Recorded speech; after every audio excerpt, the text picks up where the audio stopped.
On en sait de plus en plus, même si c'est compliqué de comprendre effectivement ce qui s'est passé entre Volodymyr Zelensky et Donald Trump hier, mais également ce qui s'est passé avec ce coup de fil entre Donald Trump et Vladimir Poutine. Mais ce qu'on vient d'apprendre, c'est la nouvelle suivante. Elle est de taille.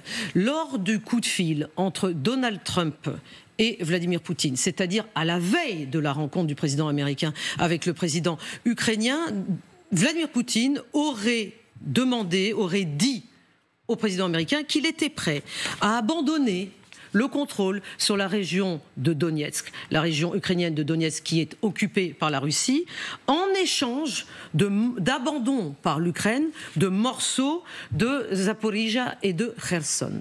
Ça, c'est l'information de ce soir, Gallagher Fenwick. C'est tout de même important parce qu'on sent que Donald Trump a complètement changé d'avis après ce coup de fil avec Vladimir Poutine.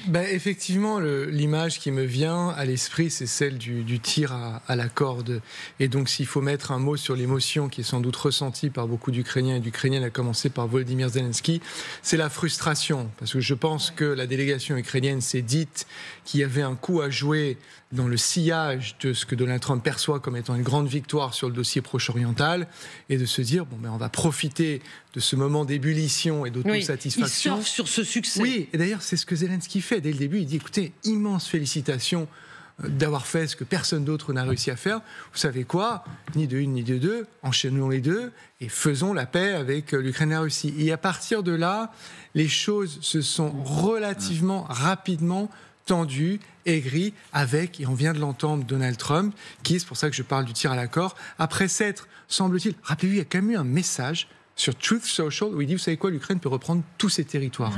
Et là, on est à nouveau sur un Donald Trump qui dit, non, les Tomahawks, c'est escalatoire. Selon moi, Vladimir Poutine veut la paix, et donc Zelensky doit la faire, cette paix. Sentiment de revivre un jour sans fin. Mais arrêtons-nous un instant sur cette information de source sûre, c'est le Washington Post qui publie cette information. Il y a donc des fuites, bien évidemment, de cette conversation téléphonique entre Vladimir Poutine et Donald Trump. Rappelons, Christian Bacarian, que c'est Vladimir Poutine qui est à l'initiative de ce téléphone. Il avait donc quelque chose à dire. S'il a dit à Donald Trump ce que le Washington Post nous dit qu'il a dit, à savoir cette possibilité d'échange, qu'est-ce que ça implique pour le conflit aujourd'hui ? Alors, ça implique d'abord que M. Poutine reprend la main. C'est-à-dire qu'il est à l'initiative alors qu'il semblait avoir un peu été mis de côté. Depuis plusieurs semaines, on sait que Trump avait adopté un langage et une attitude globalement plus favorable à l'Ukraine. Là, en intervenant juste avant l'arrivée de Zelensky à Washington, Poutine reprend la main. Il veut déstabiliser tout le monde. Il n'a absolument pas, il ne faut pas tomber dans le piège, l'intention de changer ses fondamentaux, mais il pose sur la table une option qui brouille toutes les cartes et qui complique énormément le jeu, notamment de Zelensky. Qu'est-ce que Zelensky peut dire à une proposition peut répondre à une proposition de ce type-là, qui se veut, entre guillemets, une atténuation du point de vue russe. Il ne faut pas y croire une seconde. C'est une manière diplomatique de compliquer encore le débat pour Trump.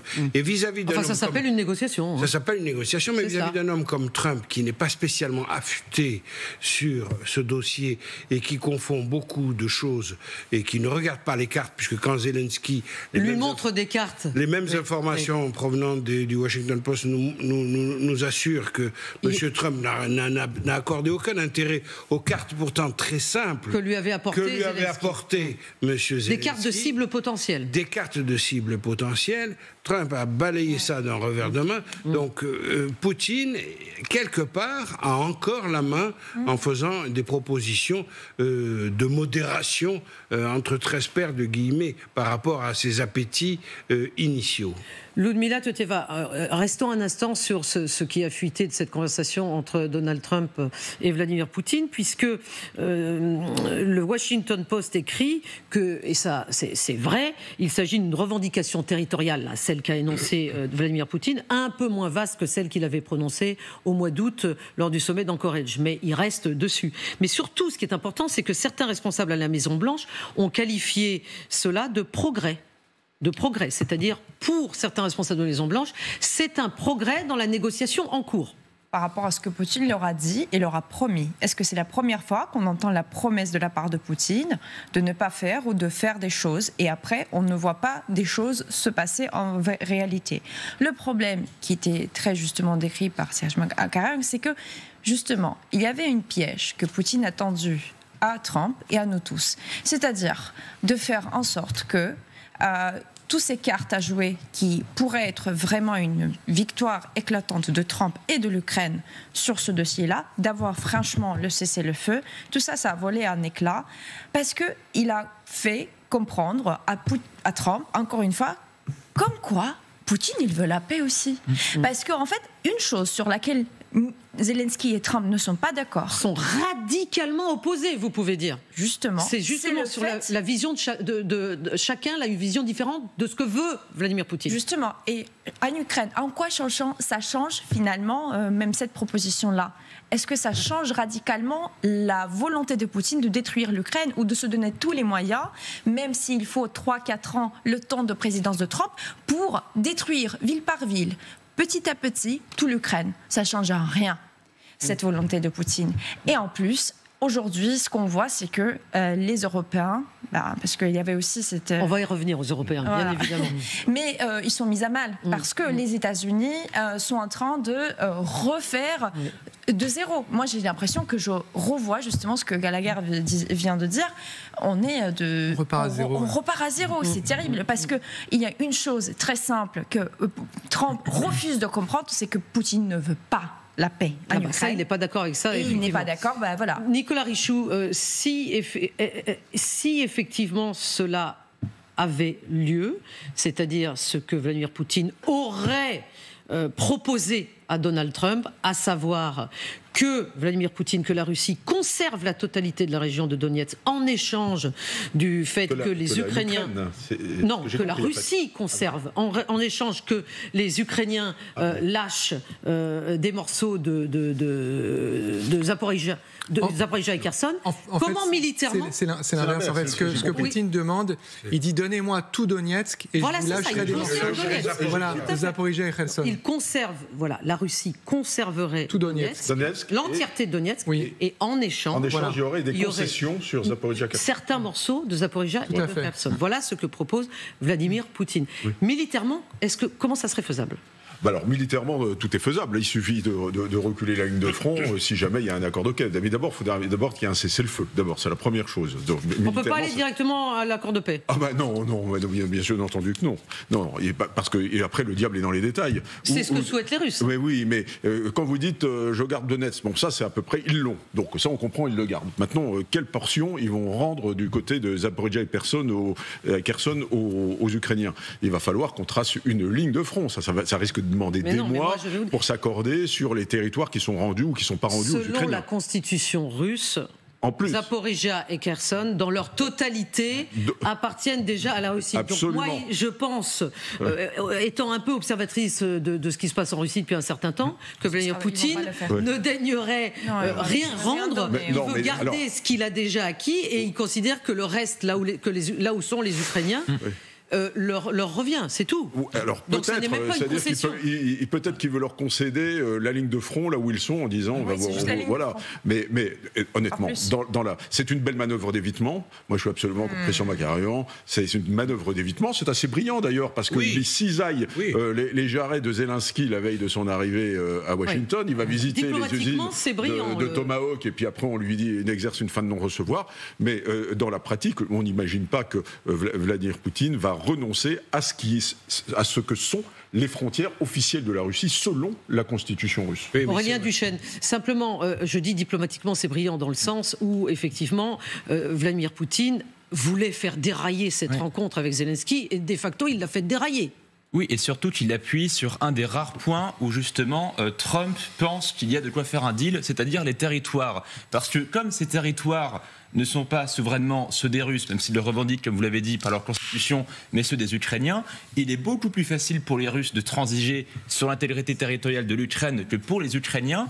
Et ça va permettre quoi à Poutine? C'est qu'il va pouvoir appuyer dessus dans les mois qui viennent pour expliquer que c'est Zelensky qui, lui, bloque les négociations de paix, que ce sont les Ukrainiens qui ne veulent pas daigné donner leur territoire, alors que les Russes font un geste de bonne volonté en lâchant des morceaux de territoire qu'ils ont annexés en droit de leur constitution, mais qui ne contrôlent pas militairement. Le coup brillant qu'on voit de la part de Poutine en matière de diplomatie, à mon avis, ne se limite pas simplement au fait d'avoir torpillé la venue de Zelensky à Washington. Je pense que la question des territoires, il va jouer ça pendant des mois pour essayer de démonétiser Zelensky auprès des Américains. Et c'est quand même assez fort s'il veut donner aux Ukrainiens le territoire qu'ils contrôlent déjà parce que c'est la ligne de front et qu'ils n'ont pas réussi à le convaincre à le conquérir. Il leur dit royalement, eh bien écoutez, ce qui est à vous, ce qui est à nous en droit, on vous le rend, alors qu'en fait il ne le contrôle absolument pas. C'est merveilleux. Laisse l'impression d'accorder aux Ukrainiens ce qu'ils tiennent déjà. Oui, c'est ça, voilà. Par rapport effectivement à ce que rappelait Anne, c'est-à-dire l'annexion des oblasts intégrés à la Fédération de Russie par un acte législatif unilatéral de la Russie, qui n'a aucune valeur internationale. Oui, donc, non, je crois que ça rappelle quand même la formule de Poutine, tout ce qui est à moi, tout ce qui n'est pas à moi est négociable, donc c'est un peu ça, mais incontestablement, je crois qu'il faut venir à ce point tout à fait clé. Ça n'est rendu possible, tout ce que nous venons de décrire, que par le caractère extrêmement incompétent de la ligne suivie par M. Trump, c'est-à-dire une ligne totalement sinusoïdale. Et ça ne pourrait pas fonctionner si Trump était plus structuré et plus structurant pour la discussion. Donc, en prétendant qu'il a une offre de paix, Vladimir Poutine laisse entendre à Trump que Zelensky, lui, ne veut pas la paix. Et ça, c'est une habileté de plus de Poutine, mais ça ne passerait avec personne d'autre. Et ça passe Trump. Avec Trump, oui. Et ça, je crois qu'il faut quand même le rappeler. C'est parce que c'est Trump et qu'il ne regarde pas les cartes, qu'il regarde juste la possibilité qu'il y aurait d'obtenir un arrêt des combats et de s'attribuer une paix supplémentaire. D'ailleurs, il l'a déclaré ce soir. Il a déclaré « J'ai fait 8 paix. » C'est la 9e, ça sera la 9e. Ça serait la 9e. Il y tient beaucoup. Oui, mais ça ne sera absolument pas une paix et personne ne peut y croire. Mais c'est vraiment... Je crois, le caractère incompétent et presque irresponsable de Trump qui permet cette avancée de Poutine. Et c'est clair que Poutine a encore l'avantage.